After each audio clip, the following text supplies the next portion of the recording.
Okay, hello class. Good afternoon again. Kita na ang screen? Can you see the screen? Okay, thank you for the reaction. Sige ha, kape-kape, labanan natin ang antok. Kasi, bigat na ng bata ko. Pero kaya yan. Alright, so again, we are discussing mental status sa exam. Ano nga yung una natin class na, na composition of mental status sa exam na na-discuss natin? General appearance and behavior po. Very good. Thank you, Miss Giselle. And the second one is? The second composition or component? Yeah, very good, Fiona. No? It's speech. So for number 3, we are going to talk about mood and affect. Okay? Mood and affect.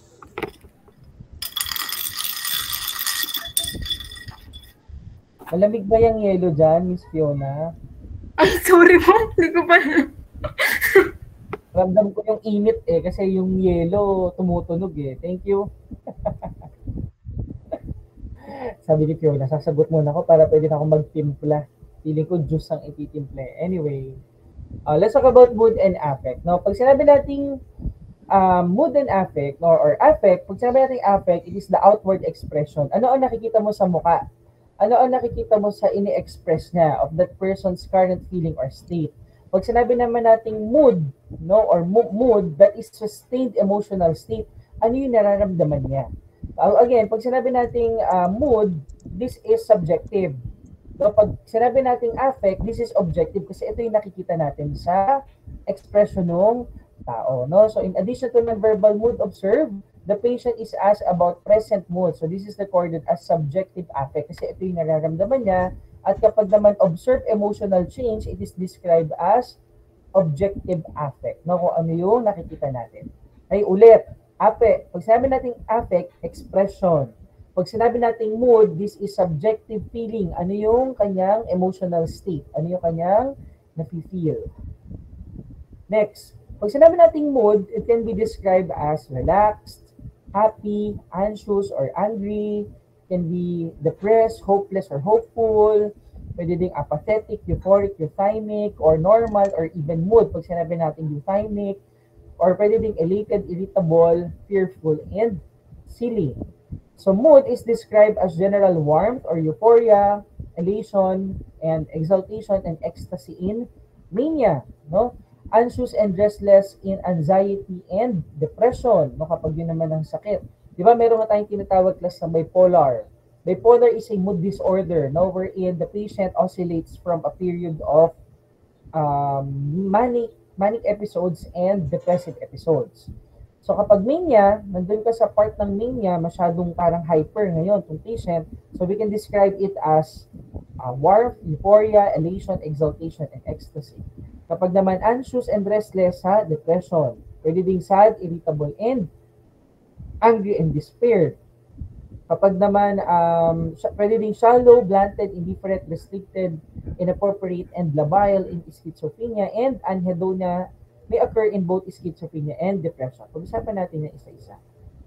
Pag sinabi natin euphoria, it is the first feeling, moderate level in the scale of pleasurable affects. No? Yung scale na yan. It is a feeling of emotional and physical well-being. Okay ka, good mood ka, masaya ka. Alright? Pag elation may be thought as a second level. Ito yung pangalawa. It is characterized by a definite affect of gladness in which there is an air of enjoyment and self-confidence and motor activity is increased. Okay? Kasi masaya ka happy ka. No? Next, exaltation. Pag sinabi naman natin exaltation, extreme elation. No? Mas mataas siya sa elation, no? And usually associated with delusions of grandeur. Pag sinabi naman natin ecstasy, it's a feeling of intense rapture. Okay, di ba dati noon, I don't know if nababalitaan nyo yun, yung may mga iniinom na gamot pag mga nagpa-party-party, pag nagdi-disco-disco, ayun, anong tawag dyan? May iniinom silang gamot, ang tawag nila doon, ecstasy.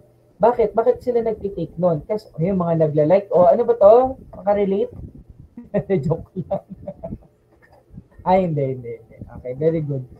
So ano ba, bakit sila umiinom noon? Kasi pag uminom sila noon, mas nagiging ano sila mas nagiging hyper, mas nagiging parang yung mood ng moment na yun, parang mas nadodoble yung saya, yung feeling ng gano'n, no? Yung feeling of intense rapture na parang bibigay na, no? That's ecstasy. Now, ecstasy na gamot, yung tinutukoy nating gamot, is hallucinogenic and a stimulant, no? It makes users experience a rush of good feelings sa katawan nila, no? And makes feelings much more intense whether they are good or bad, no? So these drugs usually last up to 6 hours. Pero ang delikado kasi dito sa mga ganitong stimulants, no?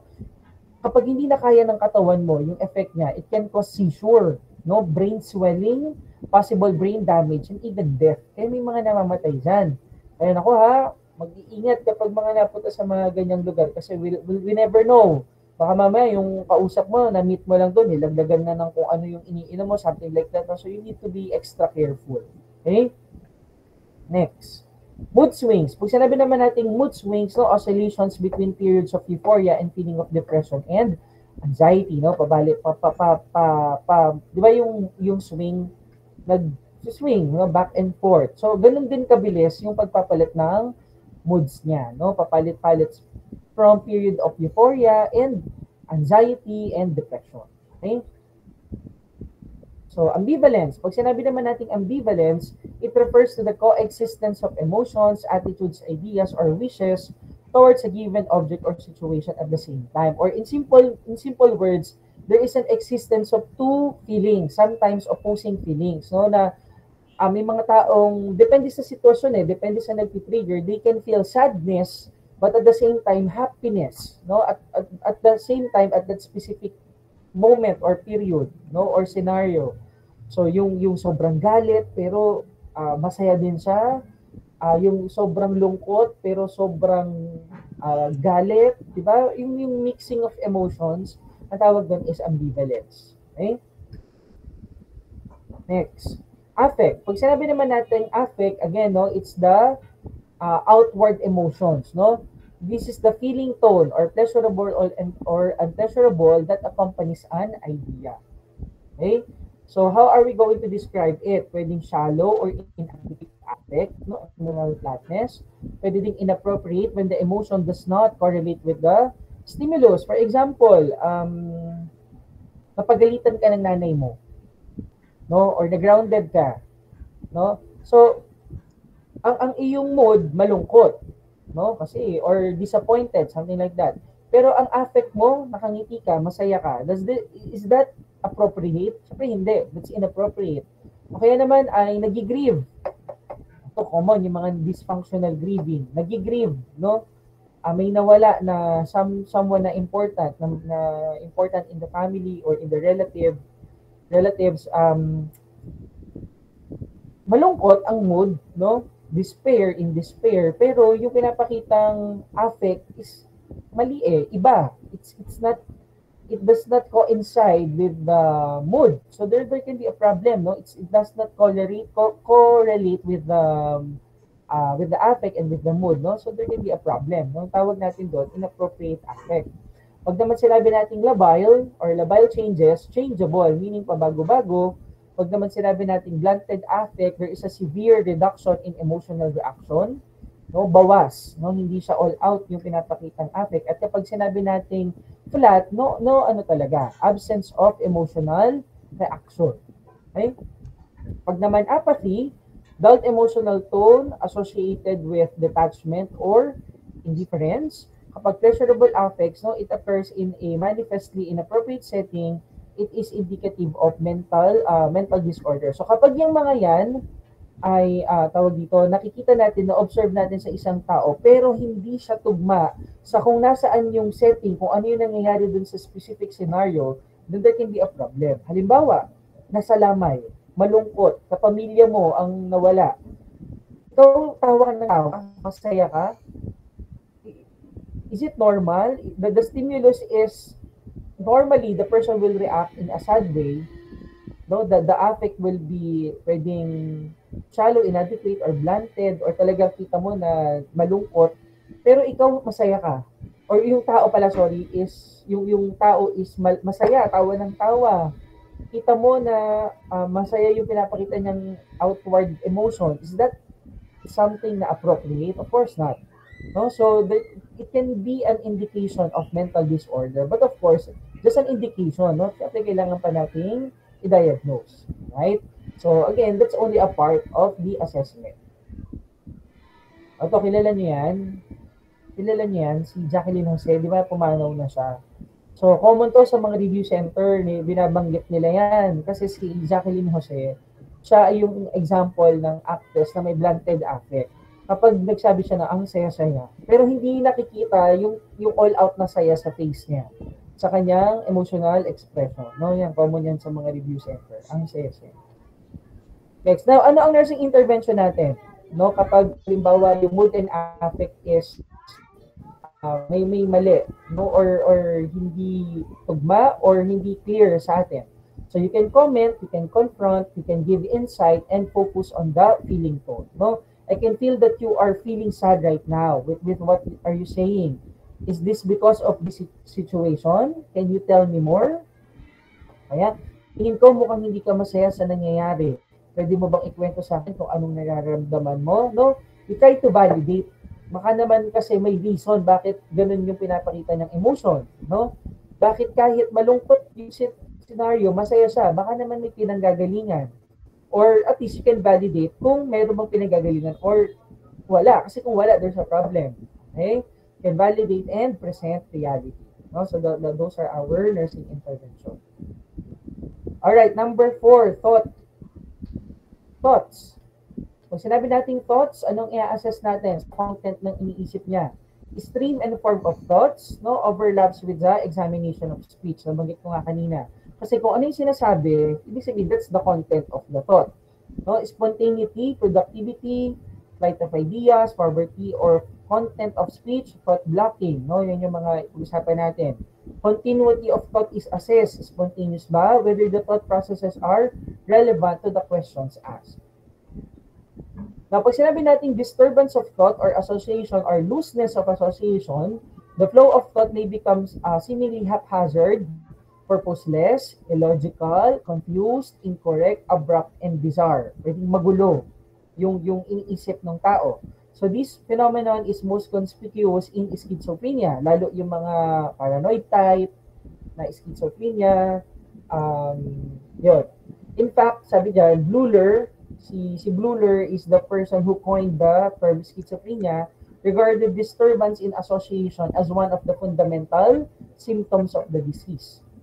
Ano pa? Intellectualization. Ano naman yung intellectualization? This is a state of anxious pondering about abstract, theoretical, or philosophical issues.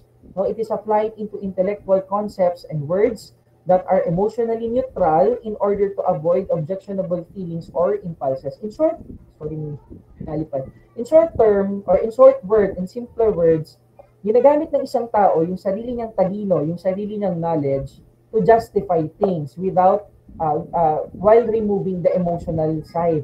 Halimbawa, sino dito nagsisigarilyo, taas kamay? Siyempre, walang tataas kamay. Pero pag ito ay face-to-face, tuturo nyo kung sino. Si ano po? Si ganito po. Tama o tama? Ganun yan eh. Normally, ganyan ang response. Sino naniga? Ay, si ano po? Bakit hindi natin hayaan siya ang umamin sa sarili niya? Anyway, example lang naman. Halimbawa, may isang nurse, nagsisigarilyo siya, pero nurse siya. But the nurse promotes, ang tawag dito, the nurse promotes disease prevention. For example, health promotion, disease prevention.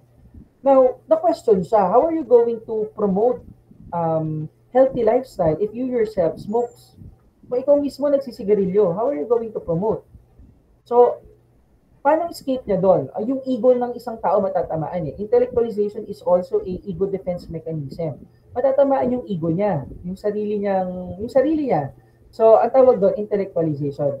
I-justify niya na wala naman kaming, ang tawag dito, one of the genetic factor or one of the factors that can lead to the development of pulmonary cancer or of lung cancer is genetics. Actually, we don't have history of lung cancer in the family. That's why I think we are not predisposed having the disease.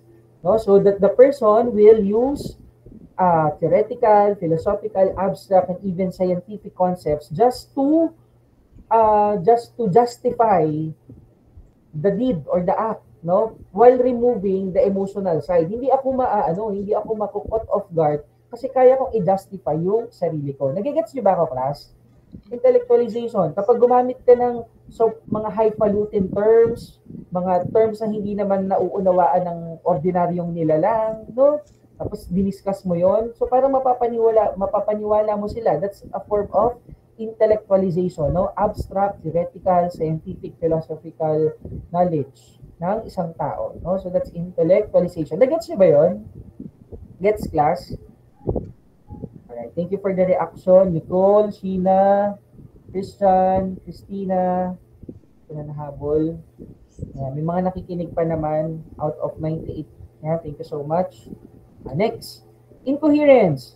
Kung sinabi naman natin incoherence, this is the result of disorderly thinking. Hindi na natin maunawaan kung ano yung nasa isipan niya kasi nga, disordered na ang kanya pag-iisip, no? Thoughts do not follow in logical sequence. Wala nang flow of thoughts na maayos, no? Under such circumstances, the patient's verbalizations cannot be understood by the listener, and a milder manifestation of incoherence is known as scattering, no? Scattering meaning kalat yung kanyang thoughts. Next, flight of ideas, ganun din, a continuous stream of conversation with rapid shifts in topics owing to pressure of thought, sometimes characterized by topic jumping, may be unrelated. Pero an alert listener can detect connections to the fundamental topic of the conversation. No? Tulad din dun sa speech kanina, sa thought, ganun din. Sa flight of ideas, fragmented yung thoughts, fragmented yung statement, pero may somehow merong thought every fragment, kaya napapag-connect pa din. But again, that's a flight of ideas kasi meron tayong tinatawag na topic jumping, no? Lumalaktaw-laktaw kada thoughts. Alright, next. Fantasy. No, ang sinasabi niya ba is somehow fantasy lang. It's not existing in the reality realm. No, so kung sinabi natin fantasy, it is a mental representation of a scene or occurrence that is recognized as unreal. Hindi totoo, hindi ito nangyari, but is either expected, no, or hoped for. No, nagsasabi siya ng isang scenario, nagsasabi siya ng isang situation na alam mo, no, based on history, based on narratives, no, na hindi naman yun nangyari. Pero yun yung sinasabi niya. Maybe because this is what the patient is expecting, this is what the patient has expected before na mangyari sana. Kaya nga siya tinawag na fantasy, no? Kasi nga, hindi siya nangyari in real life. Okay? So, fantasy. Next, obsession. So, pag sinabi natin obsession, this is the pathological presence of persistent, irresistible thought, feeling, or impulse that cannot be eliminated from consciousness by any logical effort. For example, you are obsessed with cleanliness. No? Gusto mo malinis. Ngayon, kapag may nakipag-shake hands sa'yo along the way, pag may nahawakan ka along the way, ano ang magiging, saan ka magre-resort? Into hand washing, o kaya mag-alcohol ka na mag-alcohol every now and then.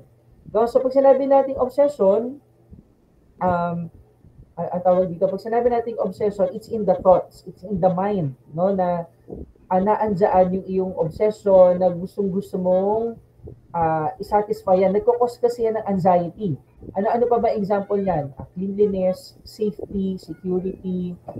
Ngayon, kapag masyado ka obsessed dyan, kailangan meron niyang physical outlet. Ang tawag naman natin doon is compulsion.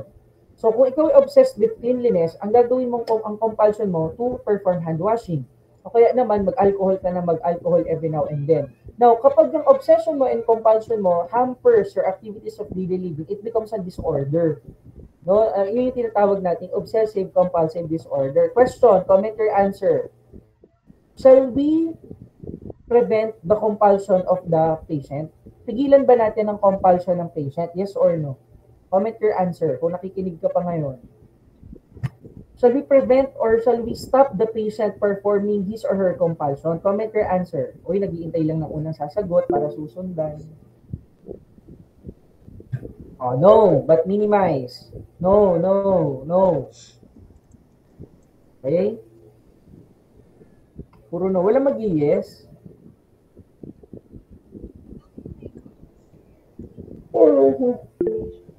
Ikaw, nakaramdam na ako antok. Ang obsession ko, tulog. Kaya ang compulsion ko, antok, matulog. So, no. So, very good naman kayo. No? The correct answer is no. No, we do not hamper or we do not prevent the patient from doing the compulsion. But, we make sure that the patient is safe, no? While doing the act. Kasi, ang tawag dito, ang common problem dyan, safety. Kasi could you imagine, the patient can do hand washing all day. Pwede ba yun? Magsugat-sugat na yan. So, may mga strategies and techniques dyan, like positive reinforcement, contract signing. Ano yung sabihin ng contract signing? O, hanggang ganitong oras ka lang maghuhugas. Kapag nahugas, pag napigilan mo or kapag nakapaghugas ka hanggang ganitong oras lang, bibigyan kita ng points, bibigyan kita ng reward, bibigyan kita ng merienda, or so on. Something that will make the patient motivate na, ay, okay, tapos na ako ng ganito so that I can have this reward. No, dapat reward ang ibigay natin para ma-motivate yung patient. Okay? So again, kapag nag-hamper na yan sa ADL, sa ADLs natin, that's already OCD. So we need to ensure that the patient is on a safe place or position while doing the compulsion. But again, we ensure patient safety. Okay? Next. Another content ng thoughts. Isipan natin yung tinatawag nating delusion or fixed false belief. Question, comment your answer, yes or no. Shall we challenge the delusion of the patient? Challenge ba natin yan? Correct ba natin yan? Yes or no? Hindi ka nga si Spider-Man.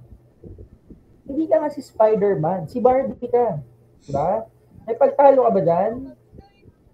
Yeah, very good. The correct answer is no. You do not challenge the delusion of the patient because the more you challenge the delusion of the patient, the more pa na mag-exacerbate ang delusion niya. No, very good. So, fixed false belief not consistent with patient's intelligence and cultural background that cannot be corrected by reasoning. Hindi mo makukorek yan kahit makipagtalo ka dyan. Okay? Anong solusyon natin dyan? Dapat yan maggamot para ma-control ang kanyang signs and symptoms. Now, let's talk about the different examples of delusions. So, pag sinabi natin delusions, again, fixed false belief, hindi natin makokorek, at madaming klase niya. Example, delusion of grandeur, exaggerated perception of one's importance. Sa NCMH, may tatayo dyan sa gitna. Tatayo dyan sa upuan. Bow down on me. I'm Jesus Christ. Bow down on me. The end is near. The end is coming. Mga ganun. At yun talaga ay very true sa kanila. Yun ang kanilang paniniwala. You cannot correct it. You cannot challenge it. Okay? Next, delusion of persecution. Pakiramdam niya, siya ay ipa-persecute, siya ay hinahabol. Litigiousness, pathological tendency to take legal action because of suspected and imagined persecution. When these imagined persecutions reach delusional proportions, we speak of delusion of persecution. So, pakiramdam niya, may nahabol sa kanya. Pakiramdam niya, may gustong malakit sa kanya. Nurse, nandiyan na yung NBI, itago mo ko, kukunin nila ako. Nandiyan na yung mga police, nandiyan na yung mga alien, dudukutin na nila ako. Nurse, itago mo ko. I understand you are feeling anxious. Ano nursing intervention? I understand that you are afraid. But I want you to know that what you are feeling right now, muna acknowledge, acknowledge the patient. I understand what you are feeling right, but you are afraid right now. Acknowledge the patient, but provide insight. But I want you to know that what you are experiencing is part of your illness. Experiencing feelings of frightening emotions is part of your disease. But I want, that's providing insight. Now, present reality, but I want you to know that you are here in the hospital. I am your nurse. I am with you. You are safe here. Okay? Present reality. So, ganun yung pattern kapag kinakausap natin yung patient na may mga ganitong experiences, or nagsasuffer sila sa ganyan. Next, delusion of reference, It's a false belief that behavior of others refers to oneself, Feeling mo, mga nagbubulungan, feeling mo, pakiramdam niya, very true to the patient na siya ang topic. Siya ang pinag-uusapan, siya ang pinagbubulungan ng lahat, Siya ang topic ng bawat isa. That's delusion of Reference. No? O sino may delusion of reference dito? Next. Delusion of self-accusation. Pag sinabing delusion of self-accusations, false feeling of remorse. Ako ang may kasalanan. Kaya nagkahiwalay si Catherine at si Daniel ay dahil sa akin. Ako talaga ang may sala, no? And so on. So that's delusion of self-accusation, no? So feeling niya, kaya nangyayari ang mga bagay-bagay sa paligid niya, it's because of his or her actions. Okay? And delusion of control, false feeling that one is being controlled by the others. Nurse, ang sakit ng tiyan ko. Pakiramdam ko, ang sakit-sakit ng tiyan ko kasi may kumokontrol sa akin. Yung isipan ko, kaya ganito kasi merong alien dito sa loob ko, may kumokontrol sa utak ko. Delusion of control. Okay? Very common yan, lalo sa mga malalalang case. Delusion of infidelity. Ito, girls. Delusion of infidelity, it's a false belief derived from pathological jealousy that one's lover is unfaithful. Tama ba, Maria Cristina Tolosa? Tama ba yan? Delusion of infidelity. Ang delusion of infidelity daw, Miss Caroline Reyes, ay nagsimula sa pathological jealousy. Ano yung pathological jealousy? Pathological jealousy, halimbawa, merong mag-asawa. Si girl, nagsiselos siya para sa mister niya. Pero in reality, kaya pala siya todo selos para sa mister niya is because siya mismo, si girl, si wife, meron siyang unconsciously, meron siyang attraction towards other people. It can be homosexual or heterosexual. Pero hindi niya ina-acknowledge yun sa sarili niya na meron siyang nabubuong attraction to other people. Kaya ang ginagawa niya ay pinoproject niya yung jealousy na yon doon sa kanyang partner. No, wala namang ginagawang masama, wala namang kamalay-malay. No? Now, kapag yung ganyang klase ng scenario ay tumatagal through time, yan ang tinatawag nating mag-e-emerge yan into a delusion of infidelity.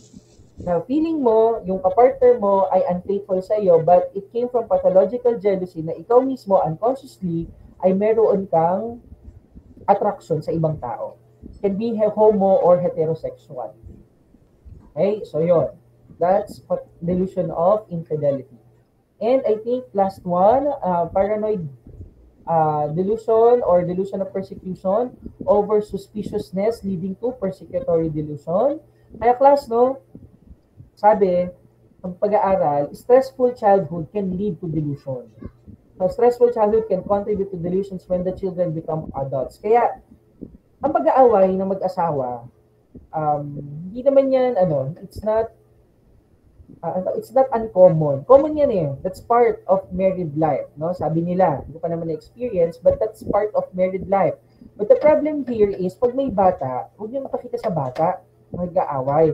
Kung kayo ay may mga kapatid na maliliit, nag-aaway ang parents nyo, the least that you can do, kung hindi nyo kayang patigilin yung parents nyo, you take the child or children out of the scene. Matanggalin nyo sila kasi ang pag-aaway, ang pagtatalo-talo, dapat sila lang yan. Hayaan mo sila, mag-usap sila, ayusin nila kung anong issues nila. Pero dapat, yung bata, hindi na i-expose sa traumatic scenario na it can lead to, according to study, it can lead to delusions, no, when they grow up. Okay? Last na tayo. Questions so far? Have questions? Clarifications? Wala naman? Thank you, Shelo, Giselle. Wala agad. Alright. Yeah, thank you sa mga nakikinig pa. 97 students. Alright, let's continue. Perception. Madali naman na lang. Perception. So, pag sabi natin perception, ilang senses meron nga tayo? How many senses meron tayo? Ano po, sir? Spiders. 5. Ako gusto ko yung spider sense. Hindi sila natawa dun sa joke ko. Alam niyo ba yung spider sense? Spider. Ang Spider-Man, di ba dun sa animated series, may parang magla-line-line sa ulo niya kapag may danger na padating. Spider sense. Joke lang. Sige. Seryoso tayo. Hallucination, senses, may tayong 5. Visual, olfactory tuloy. Visual, auditory, olfactory, gustatory, tactile, and meron pa ba? Hindi ako nabanggit. Tama na pala. Visual, ang very common sa schizophrenia is auditory and visual, no? Auditory visual. Pag yung iba hindi na yan schizophrenia, hindi yan nalabas, no? Pwedeng may brain damage. Pero pag schizophrenia, it's auditory, visual, tapos other ay olfactory, gustatory, and tactile. Okay? Now, sabi dito, hallucinations, auditory, olfactory, tactile, auditory hallucinations should be further assessed. Why? Bakit kailangan alamin natin kung ano ang content ng auditory hallucination? May naririnig yung pasyente. Bakit natin kailangan alamin? Para pang marites lang ba yan? Why? Why do you think so? Comment your answer. Bakit kailangan nating alamin? Ha? For safety. Flip lang, sir. For suicide precautions po. Alright, very good. Ano pa? Ayan, may nagjo-join. Si Louie and Gray. Ano pa ang reasons? Yun lang ba for suicide precaution? Tama naman. Very good din. Ano pa? Para saan pa? Wala na. Ay, ayun. Guide for interventions po. Okay. Tama din. Baka po may bumubulong na mananakit siya ng iba. Very good. Baka may narinig siya na ipategi ka. Ipategi. Huhu. Yung nature ng sinasabi ng voices.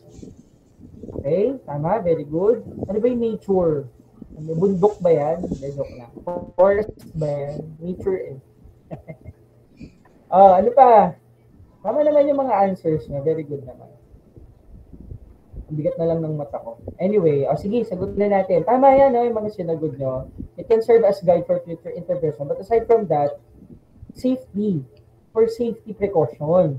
Bakit? Baka ang sinasabi ng bulong, magpakamatay ka. Kasi, nilalason ka lang nila dito. Pag nagpakamatay ka, makakalabas ka na dito. O kaya naman, for safety precaution towards the patient and safety precaution towards other people and the healthcare provider. Saksakin mo na lang sila. Kasi pag sinaksak mo sila, makakaganti ka kasi kinukulong ka lang nila dito. Diba? Yung mga sabi ng bulong. So, you have to assess the content of the hallucination. No? Ano ba ang sinasabi? No? How many was heard? Ilan yung boses na naririnig mo? Mga 7.1 po. Kasi pandak yung isa eh. Ganon. No? The joke lang. Kailangan ko how many was heard? No? Ilan ang naririnig? What part of the day? Anong oras yun? Ay, ang babait, naglalap talaga sila. What part of the day? Ano po, paggabi. Mas common po paggabi kasi tahimik na.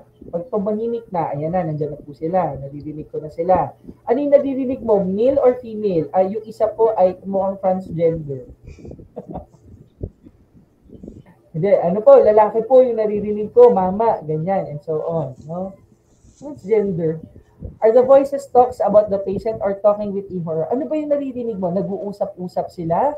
O kasama ka? In-invite po nila ako sa meeting. Yung mga ganon. No? So, you have to assess the content of the hallucination. Lalo auditory. No? Again, for safety. Kasi nga, baka mamaya sinasabi, sakta ng sarili or manakit ng ibang tao. Okay? So again, pag sinabi natin hallucination, false sensory perception. Walang stimulus.